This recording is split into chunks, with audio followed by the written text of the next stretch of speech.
Hey, what's going on YouTube? This is Super Keith 007 coming you guys live today with a Monarch deck profile for your March 2024 Yu-Gi-Oh format season. It's been a while, give or take a couple years since I last did a deck profile, but I figured just bring one up that's a close favorite of mine and a lot of folks. So without further ado, let's get it started with this here deck. Alright, for starters, we're going to kick things off with 3 Aether, the Heavenly Monarch. She is one of the newer versions of the Mega Monarchs. The structure deck came out a few years ago, but she was quite handy for the deck. What she does is you can tribute summon her by tributing another monster that was tribute summoned previously. Also, if you happen to have any spell, once she's tribute summoned, you can send 2 Monarch spell or trap cards from your deck to the graveyard in order to bring out another monster with Monarch stats. That is either 2800 attack and 1000 defense, or 2400 attack and 1000 defense. I call them Monarch monsters because of those 2 stats. And during your opponent's turn, it's a quick effect. You can remove one of those Monarch spell traps from play just to tribute summon her from your hand. Next up, we have 3 copies of Erebus, the Underworld Monarch. Same battle stats,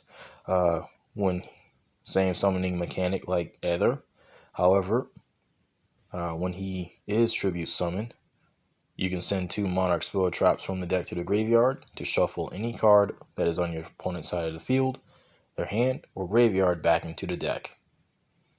And if Erebus is in the graveyard, you can send 1 Monarch spell trap from your hand to the graveyard just to recycle him back to your hand. Or any other monster with the same Monarch stats. Next up, I used to run 3, but I figured just drop them down to 2 just to make room for the deck itself. Kashtira Ogre. He has the same stats like that of Erebus and Aether, but he's a level 7, and I only use him as like an extender, if you will. He's like a Cyber Dragon monster in his own right. Next up is Kurez, the Light Monarch. 2400 attack and 1000 defense. When he's normal summoned or special, you could target up to 2 cards on the field, destroy them, and the card's owners can draw 1 card per card that was destroyed. But he can't declare an attack. I use him as a target for Aether's effect. Here's another card that's sort of tech that can actually help the Monarch deck, and that is Tin Matai Atai. He's level 5 instead of level 6. As long as he's on the field, your opponent cannot activate cards or effects in response to the activation of any monster effect activated by a monster that was normal summoned or set. So it's pretty much effective. If you normal summon any of the Monarchs while Tin Matai Atai is on the field, your opponent cannot respond to their effects. And we got a couple cards here that's pretty much a favorite. Majesty's Fiend and Vanity's Fiend. Majesty's Fiend prevents any effects from being activated. Vanity's Fiend prevents special summons. I used to max them out at 3. You can according to player's preference, but like I said, I just wanted to make a little bit of room. Same with a Chamafrit. I use them as like a sort of draw power engine as well as a special summon or a Monarch combo play, depending on if he's in the Pendulum Zone or in your extra deck zone. So, next up, I got 2 Eidos and 2 Idea. That's it of the monsters. No hand traps. No hand traps required. You can live without them. Alright, for the spell card lineup, 3 Tenacity of the Monarchs. You reveal a monster that has Monarch stats to add another named Monarch spell or trap from your deck to your hand, except for Tenacity itself.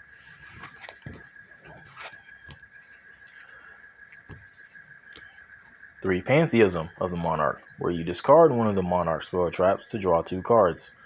You then banish Pantheism in order to select 3 Monarch spell or trap cards from your deck. Have your opponent choose one of them to be added to your hand, and the rest are shuffled back into the deck. 3 domain of the Monarch, whereas you can downgrade any of the Monarch monsters levels by 2, which can actually help with easy tribute summon. Also, if the monster tribute that it was tribute summoned attacks, it gains 800 attack during that battle phase only.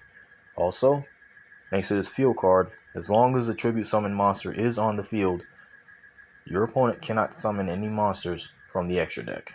This is why this deck is pretty much popular. Next up, we got the Monarch Stormforth. It doesn't even target, you just simply tribute one of your opponent's monsters in order for you to continue with your tribute summon when necessary. Pretty much effective. Return of the Monarchs. In case you would actually bring out any of the Monarch monsters, you get a different named monster with different Monarch battle stats. Of course, all of the Monarch cards, well, for the most part, most of them prevents you from summoning from the extra deck, which is fine. You don't need the extra deck for it, but it does help. But you can only activate one of the effects per turn. March of the Monarch keeps all of your tribute summon monsters from being destroyed or targeted by card effects. And a couple extenders. Monster Reborn, Change of Heart, and Reinforcement of the Army. Reinforcement of the Army is for one of the little squires. Instead of the spell card count. And last but certainly not least, the traps. 2 copies of the Prime Monarch, Monarchs Erupt, and Escalation of the Monarchs.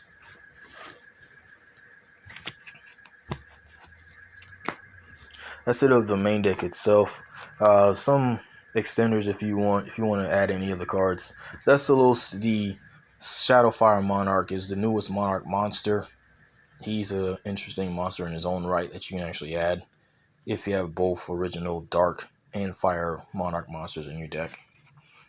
Then you guys the board, Caius, Thestalos, the Mega Monarch, 2 Kashira, Prime Material Dragon, a Vanity's Fiend, Ryza, the original Caius. Celglair is an interesting tech choice if you want to go far. Even the Majesty's Fiend and Chamafrite. Mithra is another one as well, along with the Dea and a few other extenders here, to say the least. Probably an extra deck or a side deck choice if you want. Hand Traps is also the same. Metaltron is also a good choice in its own right, so let's keep it if you want to keep it 100. All right, that's it of the Monarch deck profile. If you guys like what you see, hit the notification bell and I'll be sure to provide more. Till then, next time, YouTube, peace, love, and swole. Bye now.